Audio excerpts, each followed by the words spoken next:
My name is Smith. I'm 20 years old, living in Melbourne with my parents, Violet and Christopher. I've always considered myself an ordinary guy, quiet, reserved, and focused on my work at a software development company where I've been employed for the past 2 years. I never imagined that a simple business trip would turn into one of the most unexpected experiences of my life. Every year, our company rewards top performers with a sponsored trip to Singapore. This time, out of 40 employees, 4 of us were selected, and surprisingly, I was the only male chosen. The other 3 were Fiona, Luna, and Mia. We weren't particularly close, but we got along well enough. The trip was scheduled for Monday. I spent the weekend carefully packing, double-checking everything to make sure I wouldn't forget a thing. On Monday morning, my parents saw me off warmly before I headed to the airport. When I arrived, the 3 girls were already waiting. After greetings and a long 9-hour flight, we finally landed in Singapore. Everything seemed perfect until my phone rang. It was my mother. "Smith, your clothing bag is still in your bedroom. You took your old backpack instead." My heart dropped. I had brought the wrong bag. I explained the situation to the girls, feeling embarrassed and frustrated. To my relief, they were supportive instead of judgmental. Since it was already late and the weather forecast predicted a storm the next day, shopping immediately wasn't an option. That evening, Fiona came up with an unconventional solution. "I can lend you one of my night dresses for tonight," she suggested gently. At first, I hesitated. Wearing women's clothing had never crossed my mind. But with no alternatives, I agreed. After a shower, I carefully slipped into the soft night dress Fiona had given me. The fabric felt surprisingly comfortable. Standing in front of the mirror, I barely recognized myself. I had shaved recently, and without facial hair, my reflection looked different, almost softer. I didn't feel ridiculous. I felt curious. The girls later joined me for dinner in my room. Instead of teasing me, they complimented me playfully, saying I didn't look bad at all. Their casual acceptance eased my discomfort. That night, exhausted from travel and emotional confusion, I fell asleep quickly. The next morning, a heavy storm blanketed Singapore. Authorities advised everyone to remain indoors. Our plans were ruined. When the girls came over for breakfast, I anxiously asked what I was supposed to do about clothes. "With shopping impossible," Fiona calmly said, "you'll have to borrow our clothes again today." I stared at them in disbelief. "You're serious?" They nodded, trying to reassure me. Frustration and embarrassment mixed inside me. The idea of stepping outside dressed like that felt overwhelming. Yet at the same time, part of me couldn't ignore how strangely comfortable I had felt the night before.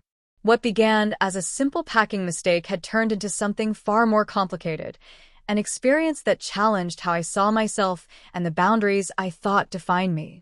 And the storm outside wasn't the only thing brewing. If you'd like, I can continue the story, make it more dramatic, more emotional, or even more humorous. Just tell me the vibe you want. "Smith, please calm down," Fiona said gently, her voice steady and reassuring. "Let's just start with breakfast and think clearly." I was still overwhelmed. The storm outside had ruined our plans. My luggage was back in Melbourne, and I was standing in a hotel room in Singapore with nothing but borrowed clothes.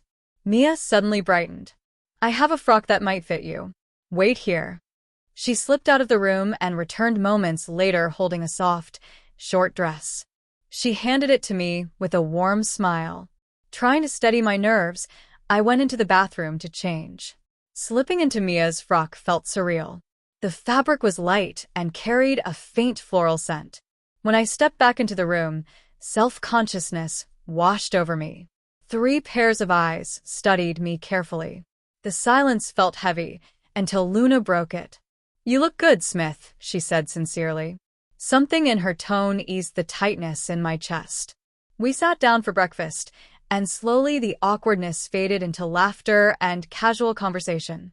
The tension that had filled the room earlier dissolved into something softer, friendship. Later, Fiona proposed something unexpected. "If we're stuck indoors, why not have some fun? We could dress you properly and explore the hotel." I refused at first. The idea felt too bold, too risky. But she calmly explained that no one here knew me. The storm kept most guests inside anyway. After a long pause, I agreed. I sent yesterday's borrowed clothes to the hotel laundry, and Fiona disappeared into her room to gather what she called the essentials. When she returned, she carried a small makeup case and a few neatly folded garments. "Ready?" she asked. My heart pounded, but I nodded. They guided me step by step, not teasing, not mocking, but encouraging. It was less about forcing a change and more about sharing something playful and unexpected. When Fiona carefully applied makeup and styled my hair, the mirror reflected someone softer, unfamiliar, yet strangely confident. "You look adorable," Mia said, grinning. I couldn't stop staring at my reflection. It wasn't about pretending to be someone else. It was about seeing a different possibility. With borrowed heels that surprisingly fit, we stepped out into the hotel lobby. My heart raced as we walked, certain someone would notice something was off. But no one stared. No one questioned. We were just four young women wandering through one of Singapore's most beautiful hotels. Fiona stayed close, quietly giving small tips: how to walk naturally, how to hold a handbag, how to carry myself with ease. At first it felt like acting. Then gradually it felt natural. We explored every elegant corner of the hotel, laughing, taking photos we promised to keep private, and enjoying the anonymity. At lunch, we talked about everything and nothing, and I realized I wasn't thinking about whether I looked convincing anymore. I was simply enjoying the moment. That evening, Fiona insisted I keep the look for dinner. Alone in my room before we left, I stood in front of the mirror again. The transformation wasn't just physical. Something inside me had shifted. Curiosity replacing fear. The next day, with a storm finally clearing, we ventured outside to explore Singapore properly. Universal Studios became our first stop. Walking through crowded spaces felt exhilarating. I expected judgment. Instead, I felt invisible in the best way, free from expectations, free from labels. We spent the entire day exploring, laughing, and living fully in the moment. By the time we returned to the hotel near midnight, exhaustion and happiness blended together. Early the next morning, we prepared for our flight home. I washed away the makeup, changed back into my usual clothes, and noticed how different everything felt. Not worse, just different. Before leaving, Fiona smiled at me. "You're handsome as yourself," she said softly. "And you were beautiful yesterday too. Both can be true." On the flight back to Melbourne, I replayed everything in my mind: the fear, the excitement, the freedom. It hadn't been about clothing. It had been about stepping outside the version of myself I'd always assumed was fixed. At the airport, we hugged goodbye, promising to keep our adventure between us.